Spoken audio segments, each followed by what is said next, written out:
My husband told me I had no right to his inheritance while I stayed home to raise our medically complex triplets. But when I received my own fortune, I didn't just get even, I bought the building we live in. Script. My husband, Mark, made it very clear where I stood in the financial hierarchy of our marriage. I was the help, not the partner. We have triplets, now 3 years old. While that sounds like a blessing, it was a medical marathon. Leo has type 1 diabetes, Sam requires high-tech hearing aids, and Max has a congenital heart defect that requires nightly monitoring. Because childcare for 3 special needs toddlers would have cost more than my salary, we agreed I would quit my job to manage their care while Mark worked. We lived in a row of 6 townhomes owned by a nice older man, Mr. Henderson. To make extra cash, Mr. Henderson hired me to clean the units whenever a tenant moved out. It was backbreaking work, scrubbing grout and hauling trash, but I saved every penny in a separate account. Mark didn't care. He said as long as the house was clean and dinner was ready, my hobby money was mine. The dynamic shifted in 2019 when Mark's father passed away. Mark received a substantial life insurance check and inheritance, and I asked if we could use some of it to pay down debt or start a college fund for the boys. Mark snapped. "This is my money," he told me cold. "It's my inheritance. It is not part of the family budget, and you are not entitled to a cent of it." He proceeded to go on 3 luxury fishing trips with his brothers while I stayed home changing diapers and managing insulin pumps. I was hurt, but I swallowed my pride. I kept cleaning houses. I kept saving. Then the tables turned. My grandfather passed away in late 2021. I was his only grandchild. He left me his farmhouse, the surrounding 200 acres of farmland, and his entire investment portfolio.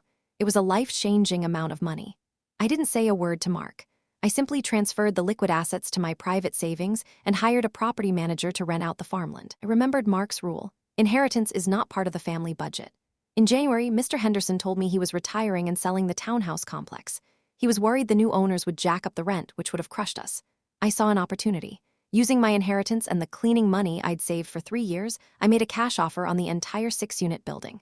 Mr. Henderson accepted. When I signed the deed, I finally told Mark. He didn't congratulate me. He started doing math. He realized that since we now owned the building, we had no rent payment, plus we would be collecting rent from 5 other neighbors. "This is great," Mark said, pulling out a spreadsheet. "We can deposit the rental income into the joint account. I've been wanting to upgrade my truck." I laughed, actually laughed. "No, Mark, that rental income goes into my account, just like your inheritance went into yours." He turned red. "That's different, we're married, you're being selfish." "I'm just following the precedent you set," I said.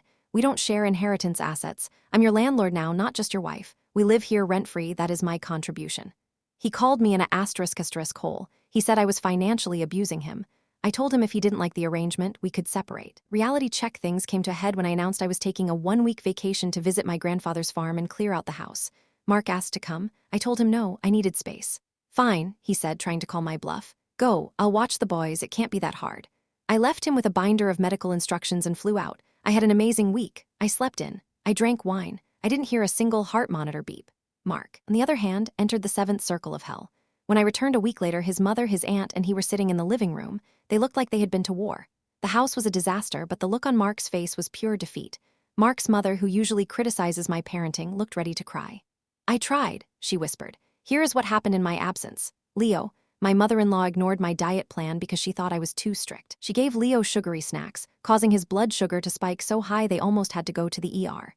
She spent 3 nights awake poking his finger every hour, terrified. Sam's hearing aids cost $5,000. They are tiny. Mark lost one within 48 hours because he didn't check the locking mechanism. He spent 6 hours tearing the living room apart to find it. Max hates the oxygen cannula on his face. You have to rock him into a deep sleep to put it on. Mark couldn't figure it out, so the alarm blared every 20 minutes for 3 straight nights. Mark looked at me, exhausted, humbled, and terrified that I might actually leave him. "I'm sorry," he said. "I had no idea."